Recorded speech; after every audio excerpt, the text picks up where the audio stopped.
अकाबिर ने, जो बड़े लोग थे, फिक्र से भी बड़े थे और वैसे भी बड़े लोग थे, इन हजरात को अल्लाह ताला ने तौफीक दी और इन्होंने 4-5 शक्लों में दीन के बचाने का इंतजाम किया। एक तरफ तो मदारिस की शक्ल में, एक तरफ तबलीग, जो इंसान मदरसे में नहीं आ सकता, 5 साल 6 साल 8 साल का वक्त नहीं दे सकता और उसके लिए भी दीन जरूरी है, तो उसके लिए तबलीगी जमात का इंतजाम किया, मदारिस का इंतजाम किया।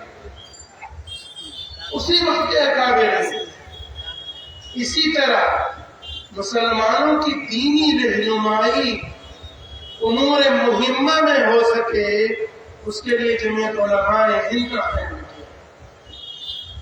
तो इस तरह से इन अकाबिर ने, जिस तरह अंग्रेज ने बर्बाद किया, तोड़ा, मारा, कत्ल किया, उलमा का कत्ल आम किया, तोपों से उड़ा दिया, पेड़ों पे लटका दिया, उसी तरह से इन अकाबिर को अल्लाह ने दिमाग दिया और इन्होंने चौतरफा मुसलमानों के अफजाइश, उनको बढ़ाने, उनके दीन की हिफाजत करने, उनके ईमान की हिफाजत करने, उनको बसीरत और बसारत और उनको पूरी तरीके से मजबूत करने के लिए इन हजरात ने काम किया।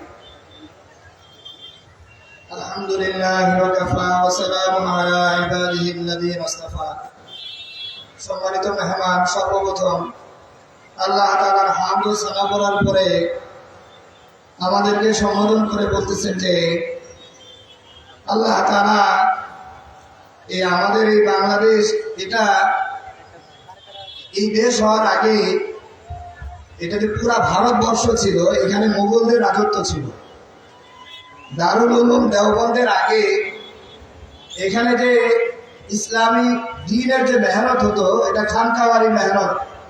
ওলামায়ে কেরাম ওনারা বিভিন্নভাবে এলাকাতে গিয়ে খানকার মধ্যে মানুষদেরকে দিন শিখানোর ব্যবস্থা করতেন, দিন শিখাইতেন, দিন ইমানের ফিকির করতেন।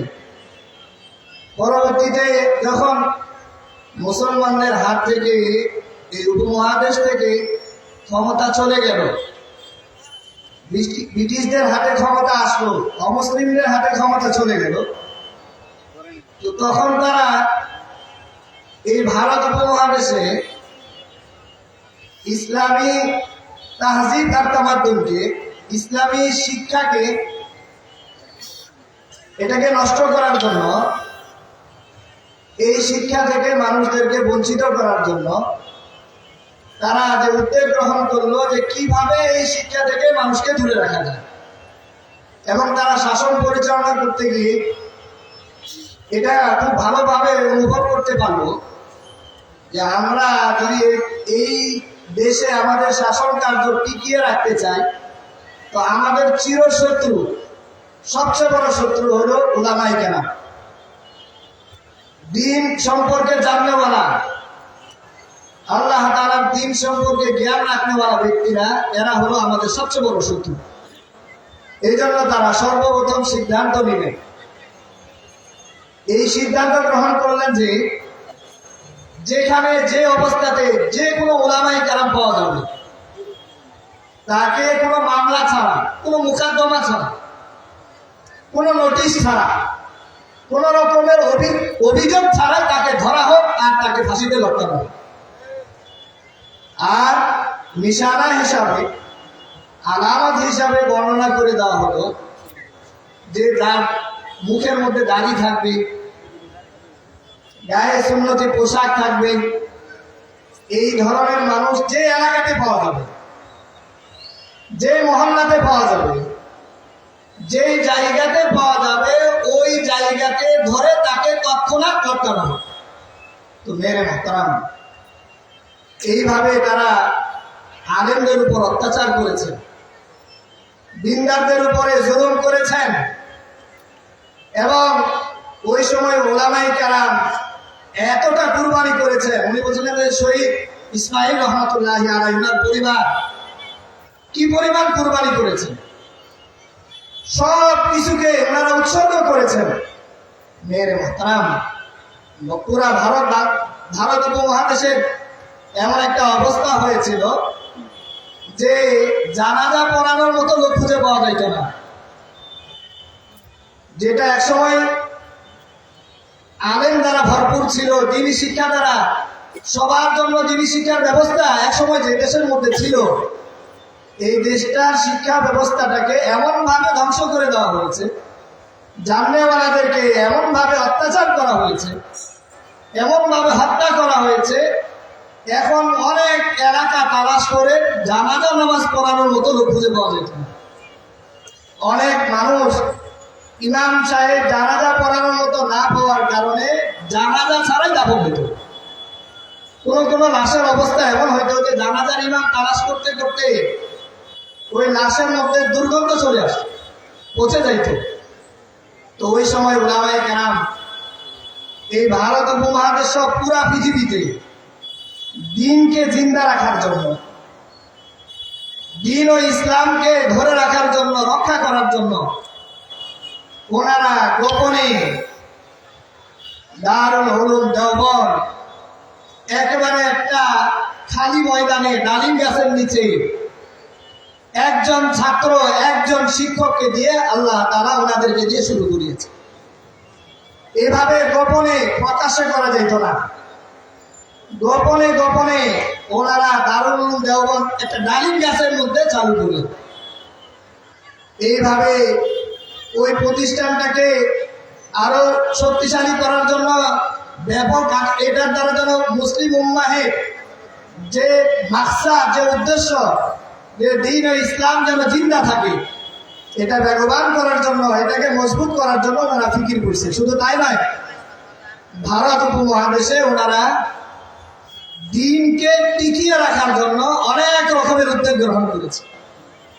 একটা উদ্যোগ হলো মাদ্রাসা কেন্দ্রিক শিক্ষা ব্যবস্থা, যে এখানে ছোট ছোট বাচ্চারা যাদের সুযোগ আছে 5-7 বছর 8 বছর লেখাপড়া করতে পারবে, তাদের জন্য এখানে দিন শিক্ষার ব্যবস্থা থাকবে, কোরআন হাদিস শিক্ষা অর্জনের ব্যবস্থা থাকবে। কিন্তু যারা এই লম্বা সময়টা দিতে পারবে না, তাদের জন্য উলামায়ে কেরাম ওই সময়ে ফিকিরওয়ালা, ওই সময় দিনের মধ্যে দরদি উলামায়ে কেরাম ওনারা চিন্তা করে যারা এত লম্বা সময় দিতে পারবে না তাদের জন্য দাওয়াতে তাবলীগের একটা রাস্তা ব্যবস্থা করছে, যে এখানে যারা লম্বা সময় নিয়ে আসতে পারবে না, অল্প সময় নিয়ে আসবে, ওনারাও যেন দিন শিক্ষা থেকে মাহরুম না হয়, দিন শিক্ষা থেকে যেন বঞ্চিত না হয়। এই জন্য দাওয়াতে তাবলীগের একটা ব্যবস্থা ওনারাই চালু করেছেন, যাতে করে মানুষের মধ্যে দিন বাকি থাকে। মেরে মোহতারাম, এভাবে রাষ্ট্রীয়ভাবে মুসলমানদের বিভিন্ন সমস্যার সমাধান যেন মুসলমানরা করতে পারে, এই জন্য উলামায়ে কেরাম জমিয়তে হিন্দ নামে এক দল ওনারা গঠন করছেন, যাতে করে এটা দ্বারা রাষ্ট্রীয়ভাবে মুসলমানদের বিভিন্ন সমস্যার সমাধান ওনারা করে দিতে পারেন এবং রাষ্ট্রীয়ভাবে দিনকে যেন টিকায় রাখতে পারেন। মেরে মোহতারাম, ওনারা এই দিন টিকায় রাখার জন্য অনেক কুরবানি করছেন। আমাদের সামনে যত রকমের চেষ্টা ওনাদের করা দরকার ছিল, ওনারা ফিকির করছেন নিঃস্বার্থভাবে। কোনো কিছুর উদ্দেশ্য তিনাদের সামনে ছিল না, শুধু একমাত্র উদ্দেশ্য ছিল যাতে করে এই অঞ্চলে বসবাসকারী প্রত্যেকটা মানুষ ঈমান আর আমল নিয়ে বেঁচে থাকতে পারে, এটা নিয়ে যেন করতে পারে।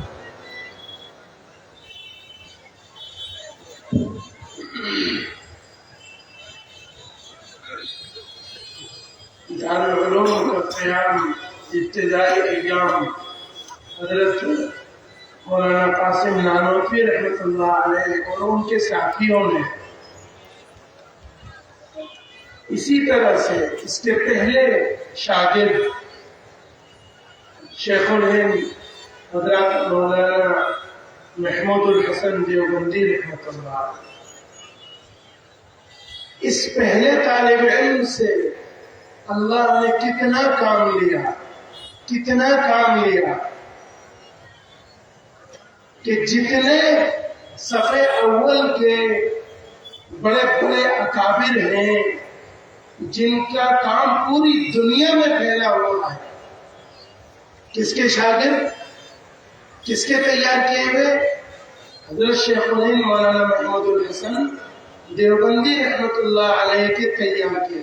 جو پہلی صف ہے شیخ الاسلام مولانا حسین احمد مدنی رحمۃ اللہ علیہ، کس نے تیار کیا؟ شیخ الہند رحمۃ اللہ علیہ. مولانا اشرف علی تھانوی رحمۃ اللہ علیہ، کس نے تیار کیا؟ شیخ الہند رحمۃ اللہ علیہ نے. مولانا عزیر گل رحمۃ اللہ علیہ، کس نے تیار کیا؟ شیخ الہند رحمۃ اللہ علیہ نے. سید علامہ انور شاہ کشمیری رحمۃ اللہ علیہ، کس نے تیار کیا؟ شیخ الہند رحمۃ اللہ. عجیب عجیب لوگ. شیخ الہند مولانا محمود الحسن دیوبندی رحمۃ اللہ علیہ نے تیار کیا. آج اب شیخ الہند رحمۃ اللہ علیہ کا وصف اصلی کیا تھا؟ وصف اصلی کیا تھا ان کا؟ قرآن. اللہ تعالی کا مزاج، اللہ کا مزاج کہ اللہ تعالی کن باتوں سے خوش ہوگا، کن باتوں سے ناراض ہوگا، کیا اللہ چاہتا ہے، کس طرح کی خدمت، کس طرح کا کام، کس طرح کا اخلاص، کس طرح کی للہیت اور کس طرح کا قلب اللہ کو مطلوب ہے. یہ کہاں سے ملے گا؟ قرآن سے ملے گا. قرآن کیا ہے؟ ام العلوم. اور اس کی تشریح کیا ہے؟ احادیث شریف. احادیث شریفہ در اصل قرآن کی تشریح. تو یہ کارواں الحمدللہ کامیاب ہوا اور اللہ نے اس کو خوب قبول کیا، خوب قبول کیا اور خوب کام لیا اور لے رہا ہے اور لیتا رہے گا. تو اس کے اصل وارث کون لوگ؟ جو اخلاص اور للہیت کے لیے دین کا کام کریں گے اور کر رہے ہیں، وہ وارث. اور کون وارث؟ جن کے دل میں کوئی دنیا نہیں، جو کرنا ہے آخرت کے لیے کرنا. دنیا تو اللہ جو مقدر میں ہے وہ دے گا. اور دراصل یہ مدارس دراصل جناب رسول اللہ صلی اللہ علیہ وسلم کا مشن. جناب رسول اللہ صلی اللہ علیہ وسلم جب اللہ تعالی کے حکم سے ہجرت کر کے مدینہ منورہ پہنچے تو مسجد بنائی زمین کا انتظام کر کے اور مسجد کے ساتھ مدرسہ بنا. یعنی مدینہ منورہ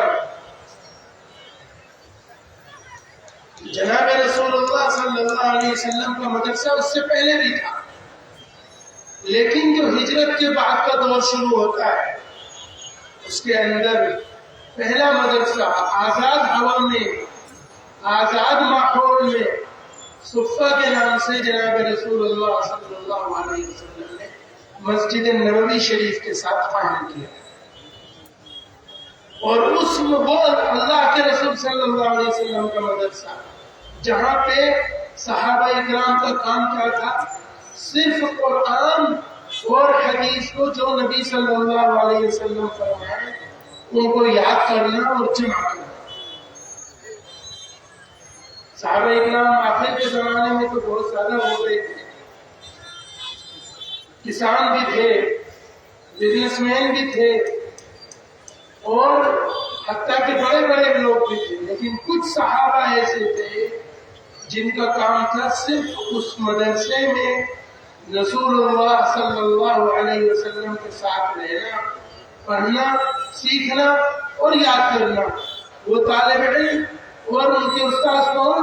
جناب رسول اللہ صلی اللہ علیہ وسلم. تو یہ مدرسے اس اللہ کے رسول صلی اللہ علیہ وسلم کا مدرسہ صفہ کی کڑی ہے. यानी ये उस मदरसे की नकल है कि जो अल्लाह के भरोसे और अल्लाह के तवक्कुल पे इस दीन के सीखने और सिखाने के काम में लगे हुए। इन मदरसों की मदद, इआनत गोया ऐसे जैसे नबी सल्लल्लाहु अलैहि वसल्लम के मिशन को कि इसमें लोग हर तरह से मदद करें, इआनत करें। क्यों? क्योंकि अल्लाह ताला हुक्म देता है ताअवनु अलल बिर्रि वत्तक़वा वला ताअवनु अलल इस्मि वल उद्वान। यहाँ पे अल्लाह ने हुक्मन कहा, तो इससे ज्यादा खैर, क्योंकि सबसे बड़ी चीज इंसान के लिए क्या है? उसका ईमान, उसकी नस्लों में ईमान बाकी रहे। ईमान से ज्यादा कीमती चीज कोई नहीं। और इस ईमान के कारखाने और ईमान और दीन और दीनदारी के हिसाब से जिंदगी गुजारना और फिर आखिरत में कामयाब अल्लाह के सामने खड़ा होना, ये हकीकी मिशन है जो ईमान को बचाते हुए इंसान को कामयाब जिंदगी दिला के ले जाएगा। ये हमें कहाँ से मिलेगा? इन मदारिस से मिलेगा। कोई भी काम इंसान दुनिया में करता है उसको सीखता है ना, पढ़ता है। डॉक्टर बनता है, सर्जन बनता है, तो उसकी पढ़ाई करता है। अगर पढ़ाई नहीं करेगा तो डॉक्टर नहीं बन सकता, सर्जन नहीं बन सकता, ऑपरेशन नहीं कर सकता, पायलट नहीं बन सकता, जहाज नहीं उड़ा सकता, तो पढ़ना पड़ेगा। इसी तरह से ये दीन, जहां इल्म नहीं है उन मुसलमानों का हाल देख लो क्या है, देख लो, सर्वे कर लो, तो ये दीन वहीं बाकी रहेगा जहां पे इसका इल्म होगा। इल्म होगा तो बसीरत आएगी, दृष्टि आएगी, इंसान को पता रहेगा कि क्या सही है और क्या गलत है। वरना तो बहुत अजीब अजीब हाल है दुनिया में। तो वो किस लिए है? इसीलिए है कि उनके औलादों में इल्म नहीं है, उनके घरों में इल्म नहीं है, उनको मालूम नहीं है, तो उनको गुमराही की तरफ ले जाने से बचाने वाला कोई नहीं। तो इसलिए इसे इल्म के कारवां में अपने आप को, अपने बच्चों को शामिल करना चाहिए और मदद और इआनत और ताउन करना चाहिए। अल्लाह ताला हमें सही तरह से दीन की समझ और अपने आप को और अपने बच्चों को के ईमान को बचाने की तौफीक अता फरमाए और इस्तिकामत से दीन नसीब फरमाए। और आखिर दावाना अल्हम्दुलिल्लाह रब्बिल आलमीन। তো হযরত আমাদের সামনে আরজ করেন যে আল্লামা কাসেম আহমদুল্লাহ রহমাতুল্লাহি আলাইহি যে দারুল উলুম দেওবন্দ প্রতিষ্ঠা করেছিলেন, প্রথম ছাত্রই ছিল শাইখুল হিন্দ মাহমুদুল হাসান দেওবন্দি রহমাতুল্লাহি আলাইহি। আল্লাহ তাআলা ওনাকে এমনভাবে কবুল করছেন, এমনভাবে আল্লাহ তাআলা ওনাকে গ্রহণ করেছেন যে উনার মেহনতের দ্বারা প্রথম সারির মেহনত করনেওয়ালা আল্লাহ তাআলা তৈরি করছে। আল্লাহ শাহ কাশ্মীরি রহমাতুল্লাহি আলাইহি কে তৈরি করছে? মাহমুদুল হাসান দেওবন্দি রহমাতুল্লাহি আলাইহি। হুসাইন আহমদ মাদানী রহমাতুল্লাহি আলাইহি কে তৈরি করছে? মাহমুদুল হাসান দেওবন্দি রহমাতুল্লাহি আলাইহি। আশরাফ আলী থানভী রহমাতুল্লাহি আলাইহি কে তৈরি করছেন? মাহমুদুল হাসান দেওবন্দি রহমাতুল্লাহি আলাইহি।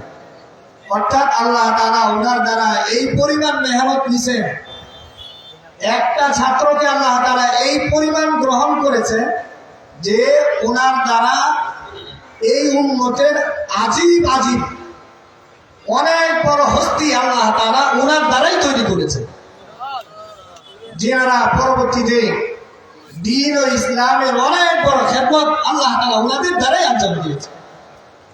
তো মেরে মুহতারাম, আল্লাহ তাআলা এই মাদ্রাসাগুলো যে আমরা দেখতেছি এটা ওনাদের কোরবানির ফসল, ওনাদের মেহনতের ফসল আল্লাহ তাআলা কবুল করছেন। কবুলিয়তের নিদর্শন হিসাবে আল্লাহ তাআলা আজকে আমাদেরকে ফল দেখাচ্ছে।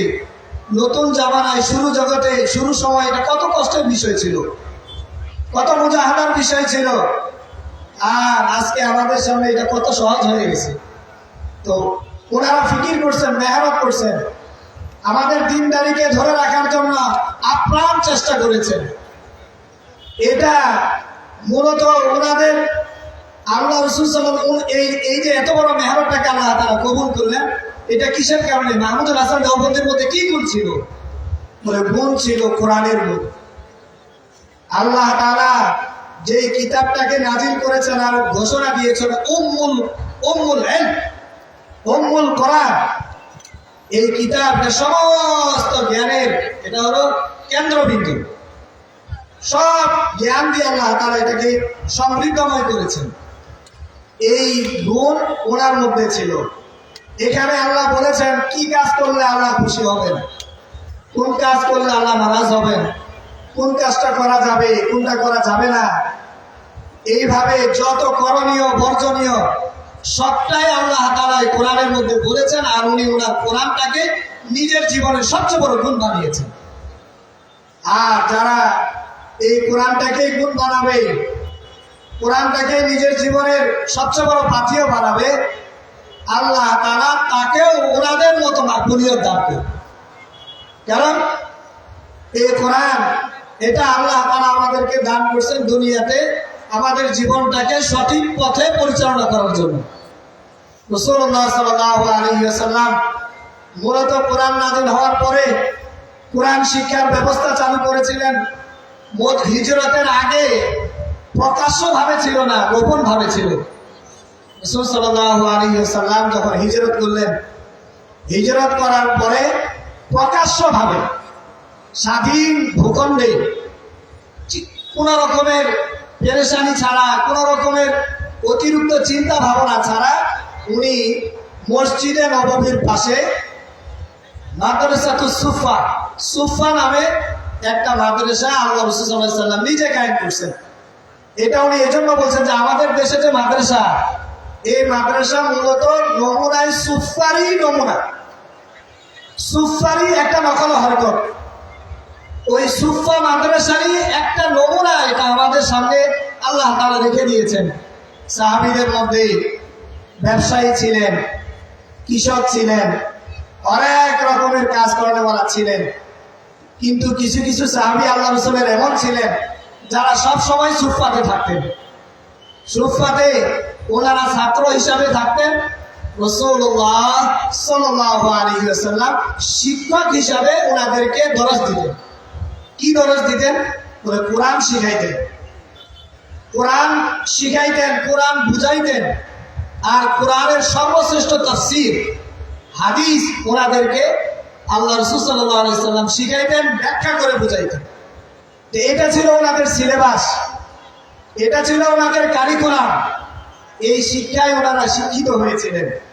কারণ এই শিক্ষায় শিক্ষিত হওয়ার দ্বারাই ইহকালেও মুক্তি, পরকালেও মুক্তি।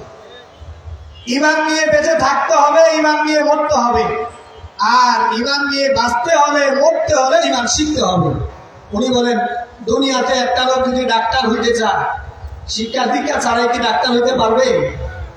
একটা লোক যদি পাইলট হইতে চায়, সে কি শিক্ষা দীক্ষা ছাড়া পাইলট বিমান উড়াইতে পারবে?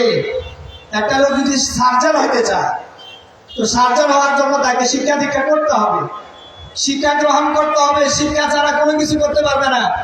শিক্ষা ছাড়া ডাক্তারি করতে পারবে না। শিক্ষা ছাড়া পাইলট বিমান চালাইতে পারবে না। শিক্ষা ছাড়া একজন সার্জন সে তার কার্য পরিচালনা করতে পারবে না। এই জন্য শিক্ষা জরুরি। আর আমরা যারা ইমানদার, ইমানের মতো এত বড় দৌলত, এত বড় সম্পদ, এটা কি শিক্ষা ছাড়াই আমরা অর্জন করতে পারবো, ধরে রাখতে পারবো? এটা কখনো সম্ভব না। এই জন্য ইমান শিখতে হবে, ইমান শিখতে হবে, বুঝতে হবে, ইমানের উপর থাকতে হবে। আর শিখার জন্য আল্লাহ তাআলা আমাদের উপর দয়া করে মাদ্রাসা নামক কেন্দ্র চালু করেছে। মাদ্রাসা এটা ইমান শিখার কেন্দ্র। এই জন্য এই মাদ্রাসায় সহযোগিতা করা, এই মাদ্রাসাকে মহব্বত করা, ভালোবাসা, এটা আল্লাহ তাআলার হুকুম। তাআওয়ানু আলাল বিররি ওয়াত তাকওয়া, আল্লাহ তাআলা ঘোষণা করেছেন তোমরা পরস্পরে একে অপরকে ভালো কাজের জন্য সহযোগিতা করো, সাহায্য করো, সহমর্মী হও, তার জন্য হিতাকাঙ্ক্ষী বনো। এটা আল্লাহ তাআলার হুকুম। কেন? বলে যাতে করে আমরা ঈমান নিয়ে বাঁচতে পারি, ঈমান নিয়ে চলতে পারি। কারণ ঈমান নিয়ে যদি না যাইতে পারি তো পরকালে মুক্তির কোনো ব্যবস্থা নাই, পরকালে ধ্বংস অনিবার্য যদি ঈমান ছাড়া যায়। এই জন্য মেরে মুহতারাম, আমাদেরকে এই ঈমান শিখতে হবে, এই ঈমান নিয়ে চলতে হবে। এটার জন্য আমাদেরকে এই ঈমান শিক্ষার কেন্দ্রের সাথে আমাদের সম্পৃক্ততা থাকতে হবে। এইগুলোর সাথে আমাদের আত্মার সম্পর্ক থাকবে, আমাদের দেহের সম্পর্ক থাকবে। এই সমস্ত প্রতিষ্ঠানের সাথে আমাকে যতভাবে আল্লাহ সাহায্য করছে, যতভাবে আল্লাহ তাআলা তৌফিক দান করছে, নিজেকে নিজের সময় দিয়ে, নিজের বাচ্চাকে প্রেরণ করে, নিজের আত্মীয় স্বজনের বিভিন্ন রকমের পরামর্শ দিয়ে, যাতে করে এখান থেকে সবাই ঈমান শিখতে পারে, ঈমানের উপর থাকতে পারে। এটা আল্লাহ রাসূলের বিষয়।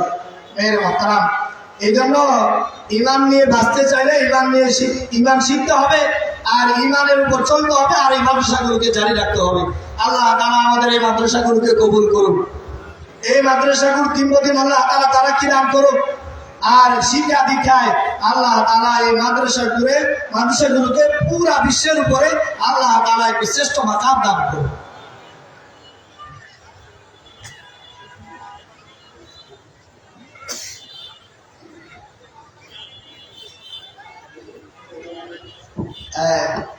এখন বরকতের জন্য হযরত আমাদের জন্য দোয়া করবেন। এই সমস্ত মেহমান আমরা সচরাচর পাই না, আওলাদে রাসূল, ওনাদের চেহারা দেখাটাও আমাদের জন্য সৌভাগ্য। এই জন্য দোয়ার পরেও মাহফিলের কার্যক্রম চালু থাকবে। হযরতুল আল্লাহ হযরত মাওলানা হাসান জামি সাহেব দামাত বারাকাতুহু দোয়ার পরে, বরকতের দোয়ার পরেও উনি আমাদের সামনে বয়ান পেশ করবেন। আমরা কেউ উঠবো না তো ইনশাআল্লাহ? সবাই নিয়ত করছি যে আমরা দোয়ার পরে উঠবো না ইনশাআল্লাহ। যদি উঠে যায় তাহলে উনি দোয়া করবে না। এই জন্য আমরা বলি আমরা উঠবো না ইনশাআল্লাহ। কি বলেন? আল্লাহ তাআলা আমাদের সবাইকে দোয়ার পরে বসে থাকতে তৌফিক দান করুন।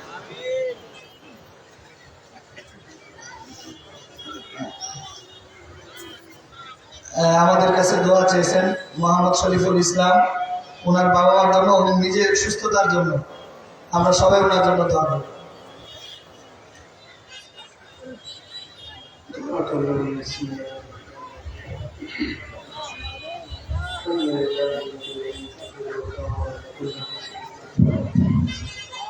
ولم يكن له ولي من ذريته بسم الله الرحمن الرحيم اللهم صل على سيدنا مولانا محمد وعلى آله وصحبه وبارك وسلم كما تحب وترضى وكما تحب وترضى يا كريم يا إله العالمين بحلك الفضل والكرم हमारे गुनाहों को माफ करना, खुदाओं को माफ करना। या अल्लाह अपनी फضल और करम से हमने और हमारी औलादों में सही दीनी सोच और फिक्र अता करें। हमारे दिलों से गैर अल्लाह को निकाल दे, अपनी सच्ची मोहब्बत, कामिल ईमान और खौफ खशियत अता करें। या अल्लाह अपने फضल और करम से इन मदारिस की, मसाजिद की और खानका दीनिया की हिफाजत फरमा। या अल्लाह अपने फضल और करम से हमें जो लोग परेशान हैं उनकी परेशानियों को दूर फरमा। या अल्लाह जो लोग बीमार हैं उनको शिफा अता फरमा। या अल्लाह जिन लोगों ने दुआओं के लिए कहा उनकी जायज़ हाजतों को, मुरादों को पूरा फरमा। या अल्लाह जो शरीफ साहब बीमार हैं उनको शिफा अता फरमा, तकलीफों को दूर फरमा। या अल्लाह अपने फضल और करम से हमें जो लोग मखरूज हैं उनके कर्जों की अदायगी के इंतजाम फरमा। या अल्लाह जो लोग नाजायज़ मुकदमात में परेशान हैं उनकी मदद फरमा।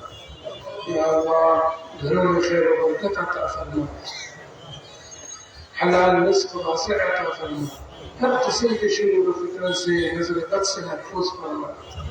अल्लाहुम्मा अहसिन आक़िबतना फिल उमूरि कुल्लिहा व अजिरना मिन ख़िज़्यि दुनिया व अज़ाबिल आख़िरह। اللهم أرنا الحق حقا وارزقنا اتباعه وأرنا الباطل باطلا وارزقنا اجتنابه.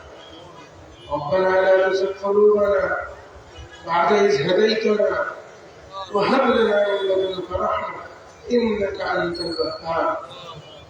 وصلى الله تعالى على خير خلقه محمد وآله وصحبه أجمعين برحمتك يا أرحم الراحمين.